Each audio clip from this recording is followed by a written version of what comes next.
Hello, my name is Jesse Sathry, and today I'll be going over a new IBM product called PowerVP, or Power Virtualization Performance.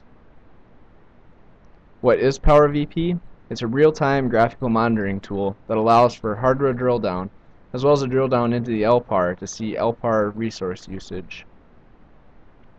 There are two main parts to PowerVP, a data collection agent and a GUI monitor. The data collection agent runs on your power system, and the GUI monitoring tool is just a simple Java application that can run on any Windows or Linux workstation.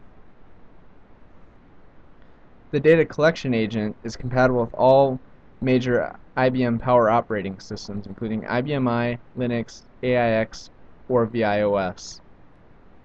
The data collection agent collects data from the hypervisor and sends it over a socket connection to the GUI monitoring tool, which parses the data and displays it graphically. All system-wide data is collected by a single data collector in a single partition. This gathers system-wide data like topology information, chip core utilizations, power bus utilizations, as well as LPAR entitlements, and a high-level view of LPAR utilization. There's an optional partition collector that can be installed on additional LPARs to enable the LPAR drill down view on additional partitions, but the partition collector is optional.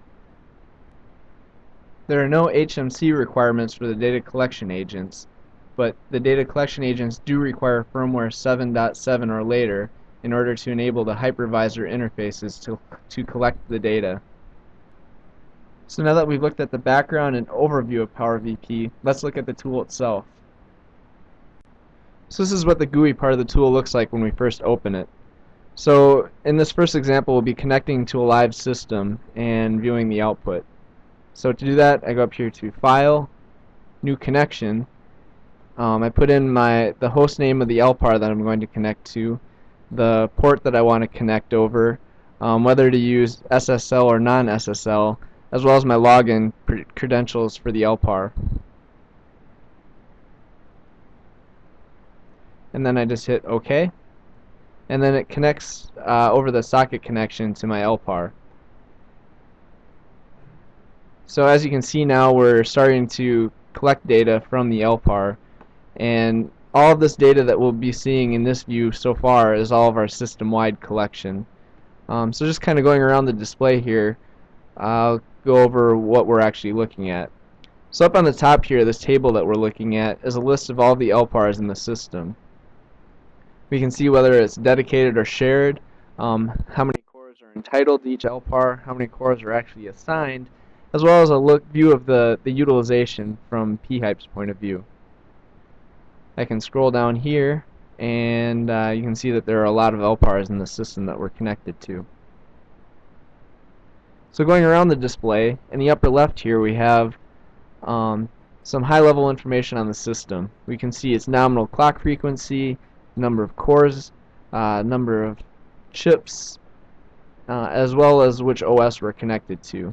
Going down here, we get a view of the KEK level utilization, or the system level utilization, and that scrolls by in a 10-second histogram.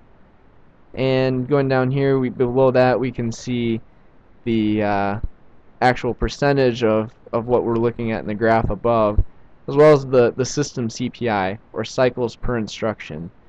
And CPIs can be used as a comparative metric to see how efficient your system is running.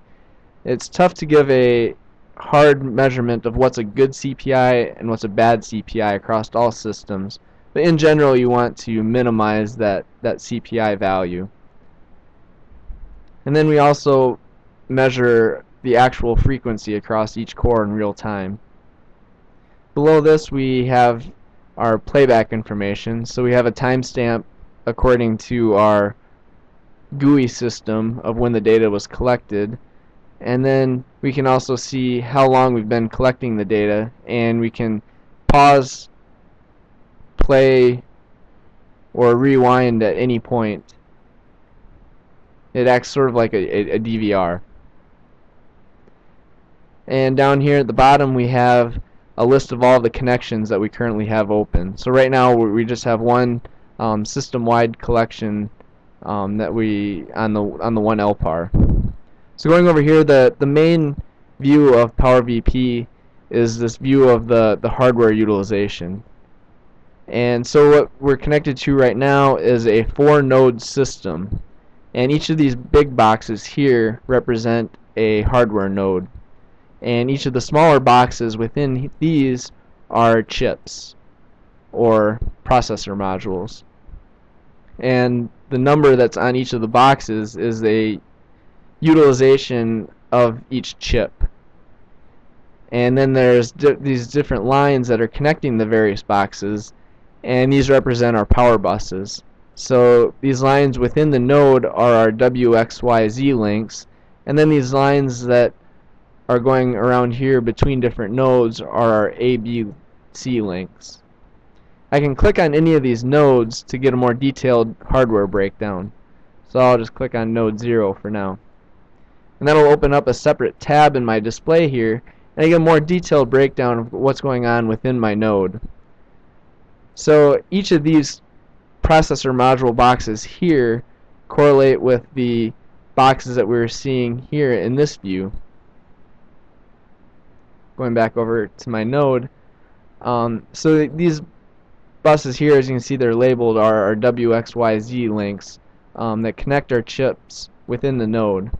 And then there's also links that are shooting off the screen here, and these are our AB links that we were seeing in our previous view that connect between different nodes.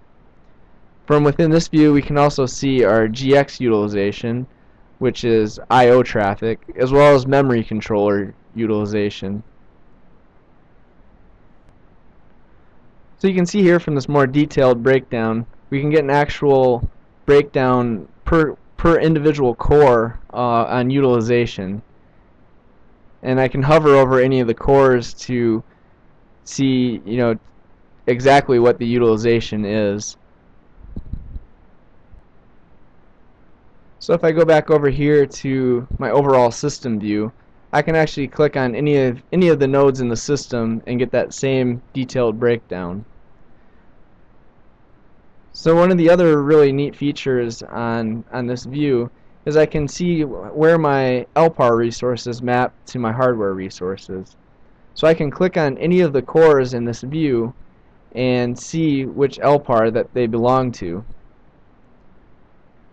We're not able to break down the shared pool into individual LPARs, but we can show exactly which cores are part of the shared pool. So we highlight any cores that are part of the shared pool, and then also highlight all of our shared partitions up here. And if I start clicking on some of my dedicated LPARs, sort my table by dedicated and shared, I can click on my various dedicated resources and see how they map down below. So I can see here that LPAR 1, which uses a green highlighting color, consists of 2 entitled cores, and both of these cores are on processor module 0 on node 2. If I look at LPAR 84, I can see that it has 5 cores that map to processor module number 2 on that same node. And I can get that highlighting by either clicking on the cores down below or on the LPAR in the table. So as you can see here, LPAR 84 also has an LPAR ID on the left hand side. So that means that I can double click on this LPAR, and then it will bring up my LPAR breakdown. So at this point, I should just point out that all of these node views that we've looked at so far, and the system view as well as my LPAR table up here, all of this data has come from that single system-wide collection agent that runs in my single LPAR. And so now what we're looking at over here with this LPAR drill down is the optional additional LPAR collection that you can run on additional LPARs if you want to see this breakdown on any additional LPARs beyond just the system-wide collection LPAR.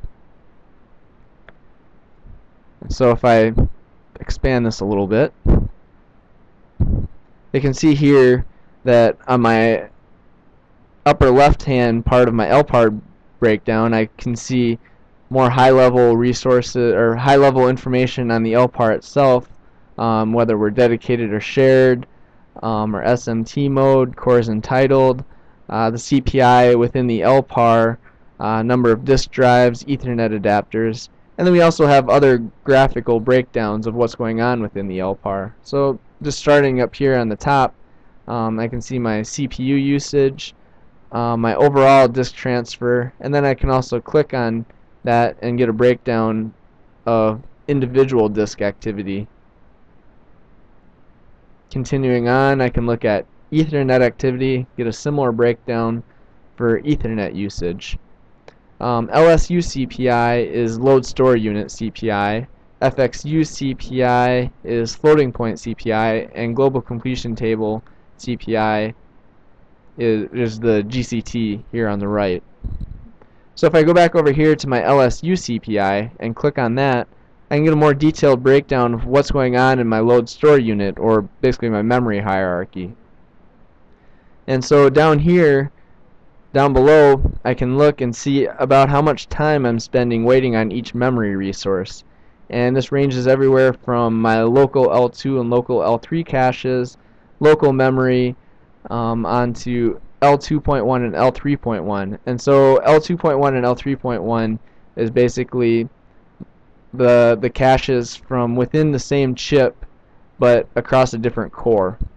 So if I go back over here to my node view, if I'm hitting caches within different cores on my same chip, that's the L3.1 and L2.1, but I'm not crossing any of these WXYZ links. And then further to the right, we have remote and distant cache and remote and distant memory. So the remote cache and remote memory means that we're hitting different chips within the same node. So remote means that we're crossing any of these WXYZ links, but we're not going off the node, so we're not traveling over an ABC link. And then finally, the distant cache and distant memory means that we are traveling all the way across nodes. And so once again, in this view, it's hard to give a hard and fast rule of what's a good CPI and what's a bad CPI across all LPARs or all workloads. But in general, once again, we want to minimize that CPI number. And with regards to the LSU CPI, we want to keep most of our, ideally we want to keep most of our CPI graphs over here to the left, focusing more on local resources and minimizing our travel to remote and distant cache and memory.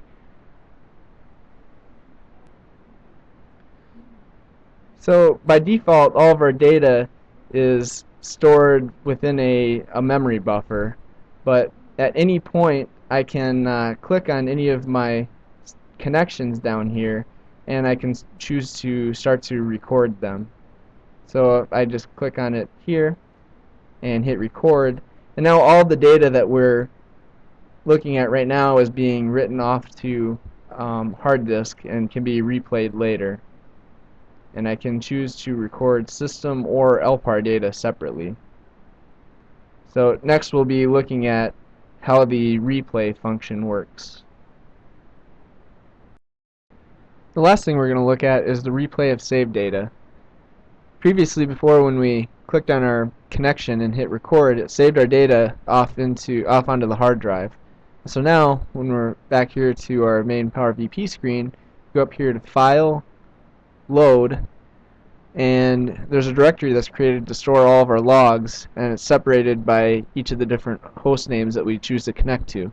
So if I go up here to LP82, and I can see that we have a playback file here that I can click on, and once I open it, the recorded data that we're looking at is exactly what we saw earlier. And so The data when we connect live to a system is updating once every second, and the save data that we record saves all those 1 second updates, and so we can see things basically in real time, just as though we were connected live to a system. I can still click on any of my different nodes and get my hardware drill down from earlier, and I can, just like before, I can click on any of my cores to see how my resources are mapped to my hardware. Over here you can see that there's a playback bar that shows how far along in our playback we are. And it also shows the timestamp of when the data was recorded. So you can see that the data that we're looking at right now is 1 minute and 12 seconds long. And I can click anywhere on this bar to look at different points in the playback. And just like before when we were connected live, at any time I can pause, play, fast forward, or rewind. So I can use this replay function during interesting times of the system activity to see exactly what was going on and try to help pinpoint certain performance circumstances.